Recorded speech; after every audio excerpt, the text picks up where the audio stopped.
మాంజా ఎంత సులువుగా ఇతరుల పతంగులను తెంపేస్తుందో అంతే ఈజీగా మనుషుల మెడలు చేతులకు గాయాలు వేస్తుంది.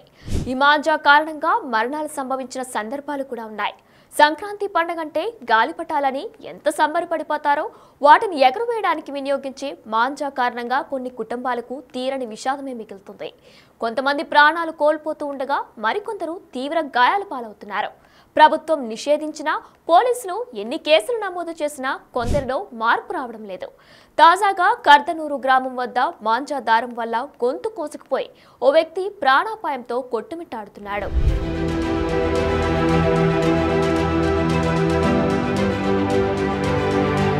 సంగారెడ్డి జిల్లా పటాన్చెరు మండలం కర్దనూరు గ్రామం వద్ద ఓ బైక్ ప్రయాణికుడికి చైనా మాంజా తగిలి మెడ లోతుగా కోసుకుపోయింది. తీవ్రంగా రక్తస్రావం జరిగింది.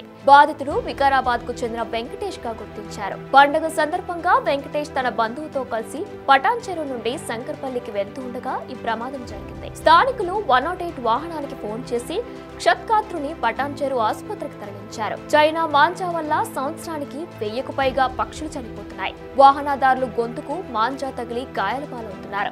ఏటా 30 నుంచి 50 మందికి పైగా రైడర్స్ చైనా మాంజా తగిలి చనిపోతున్నారు. చైనా మాంజా కాకుండా cotton, nylon, polyester, Bombay kite దారాలు వాడటం వల్ల ప్రమాదాలు నివారించవచ్చు.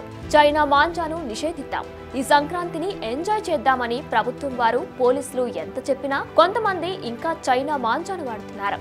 దీనిపై ప్రభుత్వమే కఠిన చర్యలు తీసుకోవాలని స్థానికులు కోరుతున్నారు.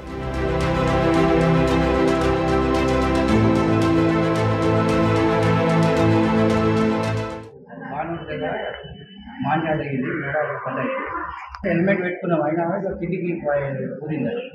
ఏం పేరు ఆయన పేరు? స్పీడ్ కూడా లేదు బండి. ఏ ఊరు? సూరారం నుండి వికారాబాద్ పోవాలి. ఊరు ఏ ఊరు? ఏమవుతాడు నీకు? ఏం పేరు ఆయన పేరు? డాక్టర్లు ఏమని చెప్పారు? అదే మా ఇంకా సీరియస్ ఉందన్న. సర్జరీ ఏమని చేయాలంటారా?